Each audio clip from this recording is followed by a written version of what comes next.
Good day guys, nice to have you here. Today we'll talk about some of the best picks for the month of November 2022. This is a prediction and could change depending on whether Moontown will roll out the adjustments to the original server or not. Historically though, they usually do. Also, these heroes were based on official data from the developers, original server, and of course advanced server updates, and also feedback from former and current Mythical Glory players. Also, these heroes are grouped according to their primary roles officially listed in the game, not the lanes nor areas they are ideally played in. And finally, we'll also share some recommendations for each hero that will certainly help you gain more wins. If you want more content like this, be sure to leave a like, share, and if you haven't yet, subscribe to the channel. Basha received a buff on the advanced server which gave him 50% life drain effects using his passive. The skill of his stacks with life drain equipment which allows him to virtually remove the opponent's regeneration effects for as long as his passive is active. This, in my opinion, is an imbalanced buff and has a small chance of getting released on the original server. But if it does, heck, Basha will be one hell of a headache for a lot of heroes, especially against other tanks, supports, and fighters. Minotaur received a buff on the advanced server which gave him control immunity while casting his ultimate.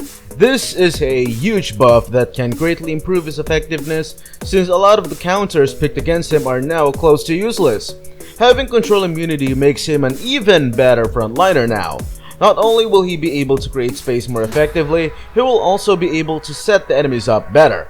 Let's not forget the adjustments they gave his first skill a few patches ago, which gave it the ability to knock enemies airborne. Akai is still one of the prime choices. He can be useful as a support and tank carry. With the right strategy, he can counter tactics such as the ultimate Ube strategy in most formations because of his powerful knockback effect. For a tank, he is also very mobile and can bypass defenders quickly, which enables him to disable and ultimately kill key targets. Atlas is one of the tanks with the highest base defensive stats in the game, making him a formidable roaming support from the get-go. He also has one of the most number of control effects and is capable of disrupting clashes using his control abilities as early as level 1 and greatly becomes effective at level 2 because of his mobility and immunity to slow effects thanks to his second skill. And because the developers decided to increase the defensive growth of all heroes including Atlas, he is even more formidable now. While it's true the buff the developers implemented wasn't very high, but during the laning phase, such buff is relevant especially for a hero like Atlas who is naturally tanky. Also, he might have received a nerf on his passive skills bonus defenses, but given his dominance and power as a tank, the nerf given to him was fair and will not negatively impact his effectiveness that much. Because of the resurgence of more control type heroes, especially tanks, Grok's immunity from his passive skill will be of great help. With this control immunity, he will be able to both protect and create space for his teammates effectively. Let's not forget that Grok can either be played as a damage dealer and as a roaming support. He can also effectively play on any lane or zone, be it the jungle, the side lanes, or the mid lane. Cloud, in my opinion, is very underrated. While it's true that his impact on the early game is close to insignificant, the moment he gets at least 2 of his core items, which is pretty easy to achieve, his impact greatly shifts towards his team's favor.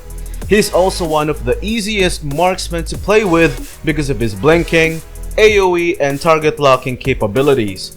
His impact in teamfights is also amazing, especially against high HP targets. Melissa received a nerf on her second skill's cooldown in the advanced server. Despite that, she is still expected to perform well because of the previous patches where she received multiple buffs which were all able to help her become more dynamic in the early game and during clashes. She is one of the best marksmen to have in teamfights because of her control effects, which can be very annoying against a lot of melee heroes. Some of the nerfs Beatrix received were rolled back or scaled down in the advanced server. Let's face it though, she was still excellent even with the nerfs, and now that she received some adjustments to her, she'll perform much better. She can be very effective as a jungler, and in my opinion suits a dual fighter lineup where two fighters play on the side lanes, while she is unleashed by a roaming support through the jungle. If that's not your cup of tea, playing her the conventional way of being on the gold lane is still an excellent choice. 1-1 is still one of our top marksmen for the month of November. She received some attribute nerfs on the original server a few patches ago, but the truth is, the nerf was just returning her to her original ultimate targeting mechanics. Sure, she is harder to play with now, but she's still effective. 1-1 may not be very powerful in the early game, but as soon as she gets two of her primary equipment, all hell will break loose. Her ultimate is one of the most overpowered skills in the game, which provides absolute immunity and target chasing damage, effective in both duels and teamfights. Clint will remain one of the best marksmen next month. Clint has a good combination of control skills and mobility. What also sets him apart is the skill animation.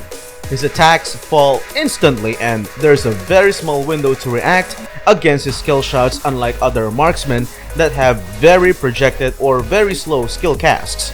In addition to that, his attacks are so bursty, he doesn't even need too many damage equipment. This trait of his gives players the opportunity to invest on some more defensive equipment.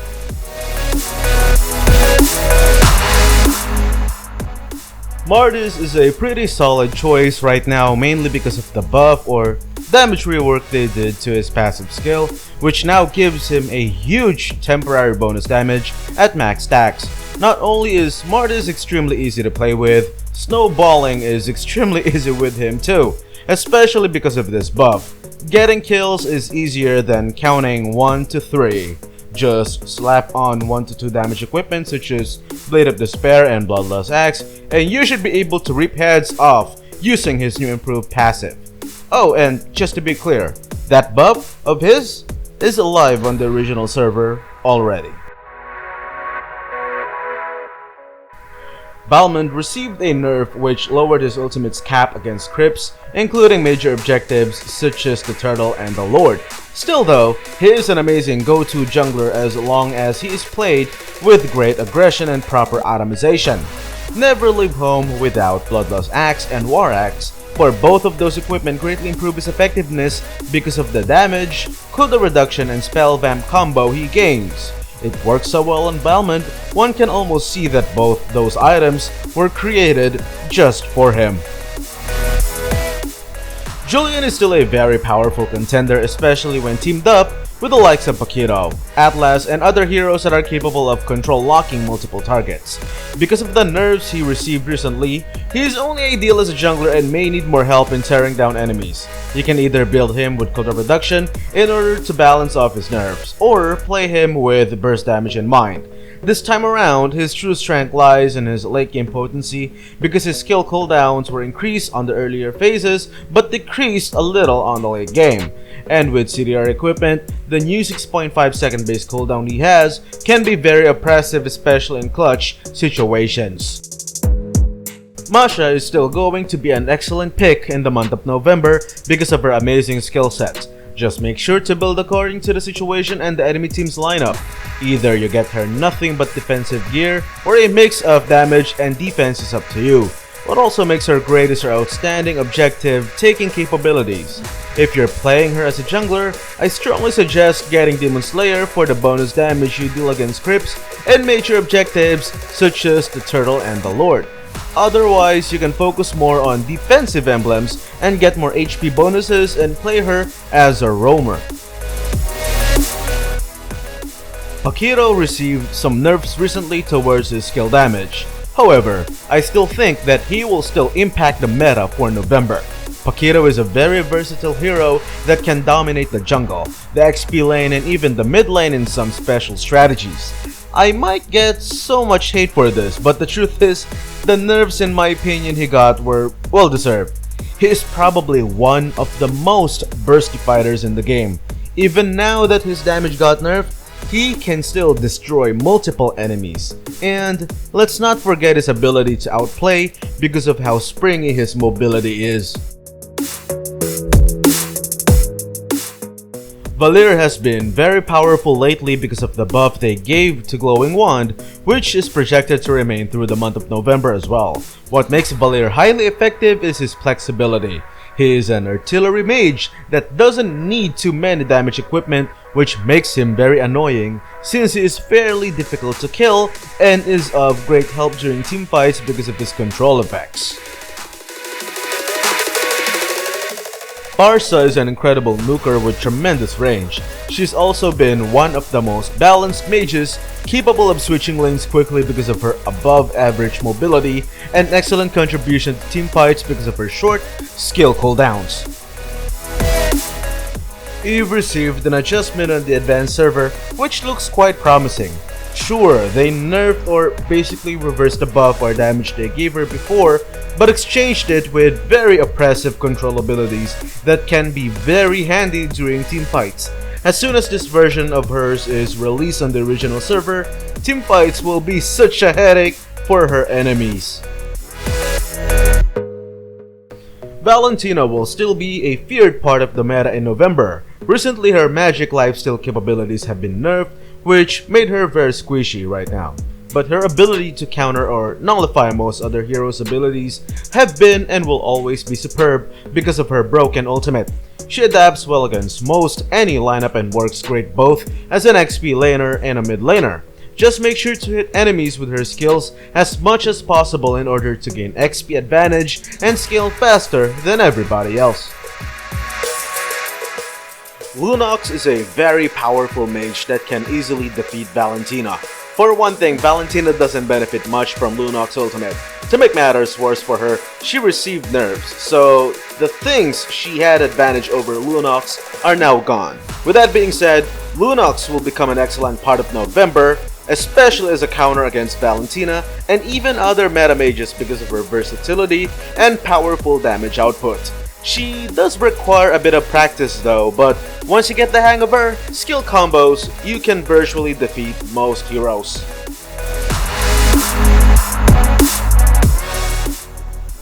Matilda remains as one of the best supports in the game because of her skill mechanics. She may not be one of the most picked supports, but her impact in successfully ganking enemies will always be of great importance regardless of the meta. What also makes her great is her versatility. She can be played as either an aggro roamer, which focuses more on damage, or as a roaming support, which helps in greatly improving the success rate of ambushes. Lolita is a very powerful support that can render a lot of long-range attackers useless. Whenever playing as Lolita, always consider your ally's safety. She is one of the few true support tanks that really shine as a powerful support and camper. Diggy, in my opinion, was never really irrelevant. He's a niche pick not because he's bad, but simply because he has a very specific purpose, and that is to counter control effects or control abilities. A lot of the heroes we have in this list thrive because of their control effects, and who else is better at lessening the impacts of such heroes? No one else but Diggy. Faramis, in my opinion, is one of the best, if not the best supports right now. He recently received a nerf in the advanced server, however, that has not impacted his performance negatively at all. His ultimate prevents himself and his allies' deaths, which creates a very unfair advantage against the enemies. I strongly believe that, same as the previous months, he will be one of the most feared heroes in the month of November. I mean, just imagine giving your allies and yourself one-time immortality. I choose that over any type of hero's healing ability.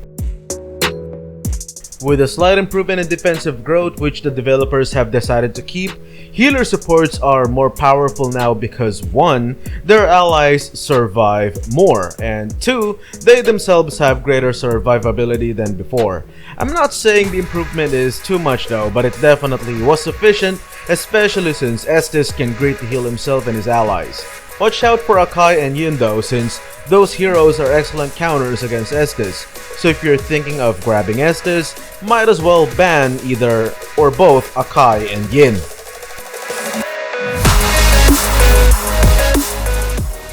Ling is still going to be a good go-to assassin for the month of November. He's an excellent picker of the enemy backlane because of his mobility and shines best as an objective taker. With perfect timing, his ultimate plus retribution can guarantee the objective and Ling's safety at the same time. The key to play him successfully is by having excellent map awareness. Make sure to utilize your minimap and hover over clashes to find out who the best target is.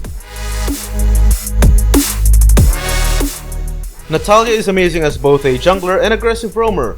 Her ability to become invisible comes in handy in providing vision and can become a problem in any part of the game. Because of how aggressive she is expected to play, that means she is always in a very vulnerable position within the enemy territory. This means she is ideally picked in a lineup with a tanky hero who can help her survive.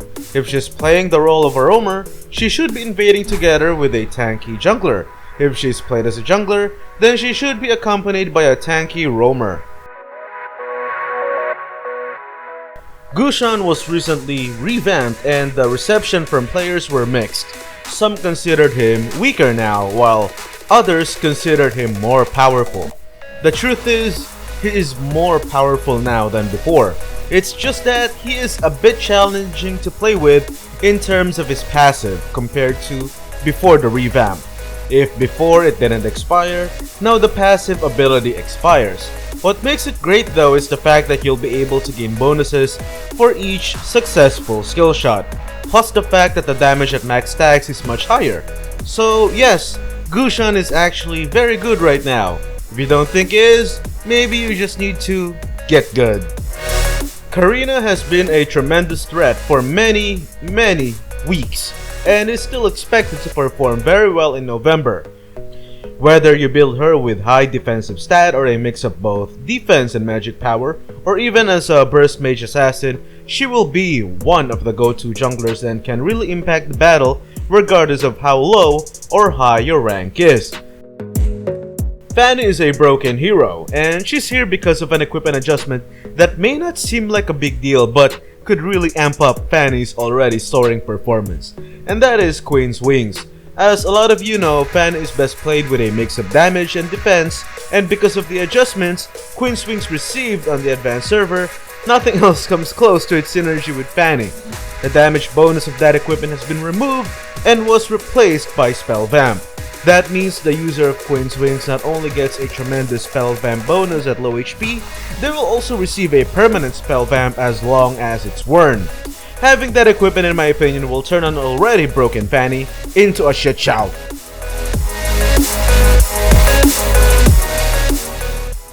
There you go. Those are the heroes that I think will leave a mark next month. What do you think? If you were to replace some of the heroes here, who would it be and who would you replace it with? Leave your thoughts in the comment section below, and if you haven't yet, don't forget to hit like, share, and subscribe to the channel. Stay safe everyone. Peace.